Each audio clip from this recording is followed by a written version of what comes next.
और फिलहाल आप डिप्टी जेलर हैं या अभी इंतजार कर रही हैं? सर अभी तो ज्वाइनिंग नहीं हुई है। ठीक है। Yes sir. तो प्रिंसी, सबसे पहले तो ये बताइए कि आप तो नृत्य करती हैं, आपने अपनी माताजी पिताजी से कभी शिकायत नहीं की कि आपका ये नाम क्या रखा गया है?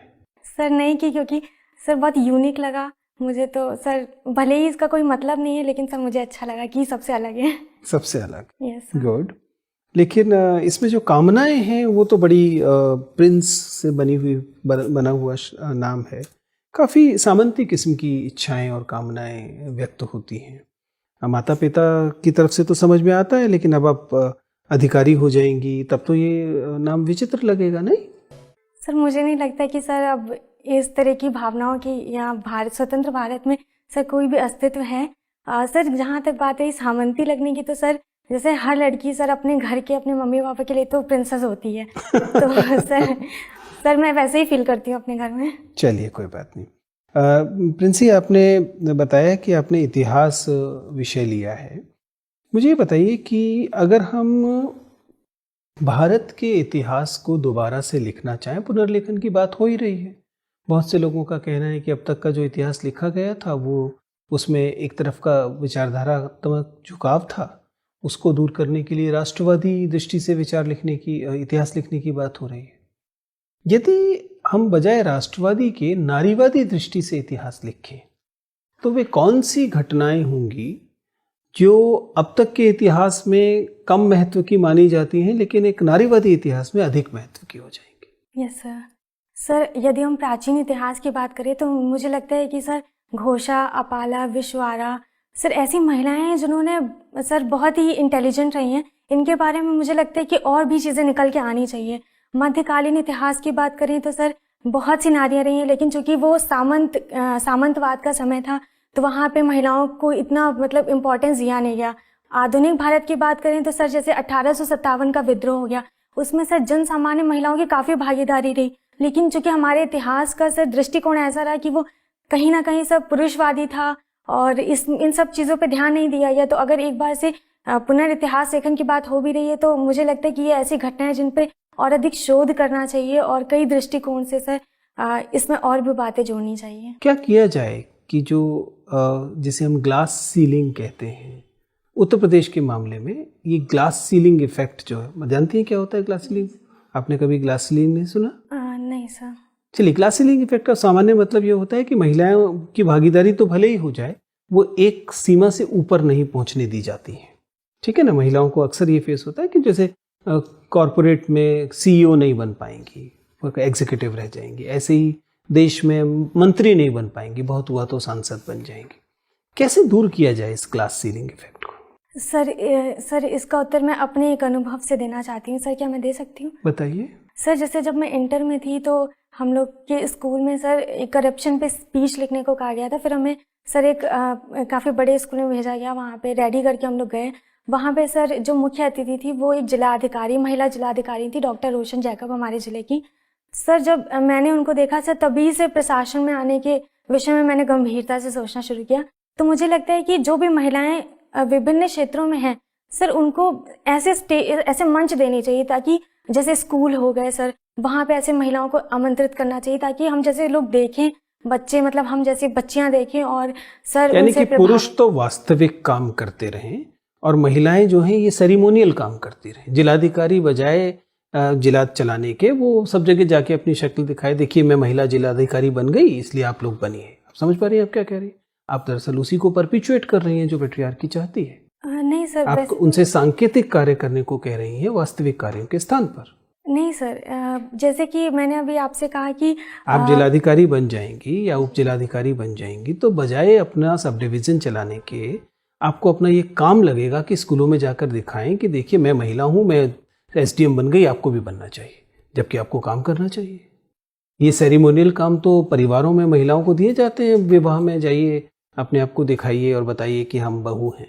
सर मेरे हिसाब से सर ये सेरिमोनियल काम नहीं होगा सर, क्योंकि महिलाओं का प्रतिनिधित्व कम है। मेन चीज़ है इसके पीछे की सर प्रोत्साहन की कमी है। जैसे सर मैं ही बताती हूँ, मैंने इंटर तक सरकारी स्कूल में रही सर हम लोगों ने सर इतना ज़्यादा देखा ही चलिए एक नहीं बार कुछ। पढ़ लीजिएगा। ये प्रोत्साहन की कमी से नहीं हो रहा, संरचनात्मक तरीके से स्ट्रक्चरली महिलाओं को रोका जाता है, इसलिए हो रहा है। Okay sir. ठीक है, चलिए सर आप बात। प्रिंसी, आपका चयन डिप्टी जेलर पद पर हो चुका है। मुझे ये बताइए, भारत की सबसे बड़ी जेल कौन सी है, और उत्तर प्रदेश की भी?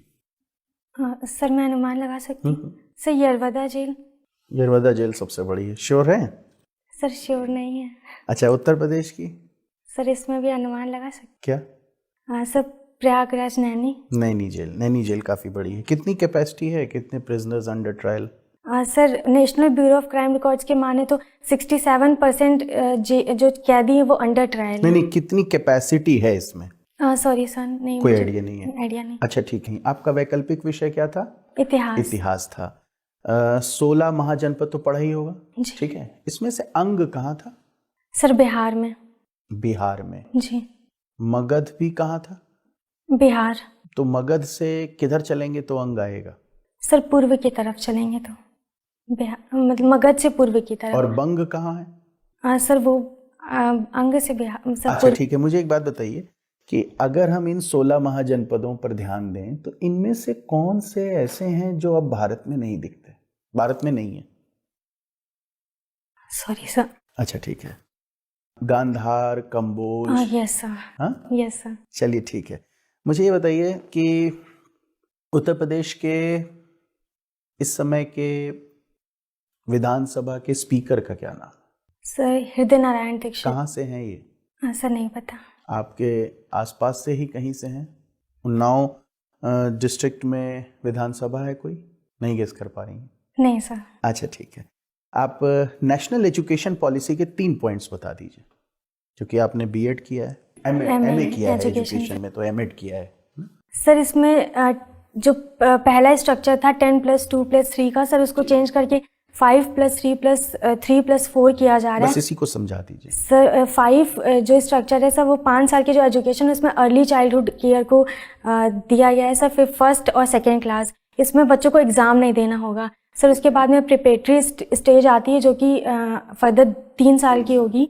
उसके बाद में सर सेकेंडरी स्टेज आती है जो कि 3 साल की होगी। यहाँ कहाँ पे एग्जाम देना है फाइनली? सर ये 5 साल के बाद में सर एग्ज़ाम शुरू हो जाएंगे बच्चों कौन के। कौन सी क्लास में एग्जाम होंगे? सर 3rd से शुरू हो जाएंगे और ये पूरा सर इंटर तक रहेगा। अच्छा ठीक है सर। पॉलिटिकल साइंस आपका विषय रहा है ग्रेजुएशन में। अच्छा, उदारवाद और नव उदारवाद में क्या अंतर है? सर उदारवादी सर एक ऐसी विचारधारा है जो कि व्यक्तिगत स्वतंत्रता को काफ़ी महत्व देती है। और सर नव उदारवादी के बारे में सर मैंने पढ़ा नहीं है तो मैं नहीं बता पाऊंगी अच्छे से। चलिए, मार्क्सवाद और माओवाद में क्या अंतर है? Yes sir.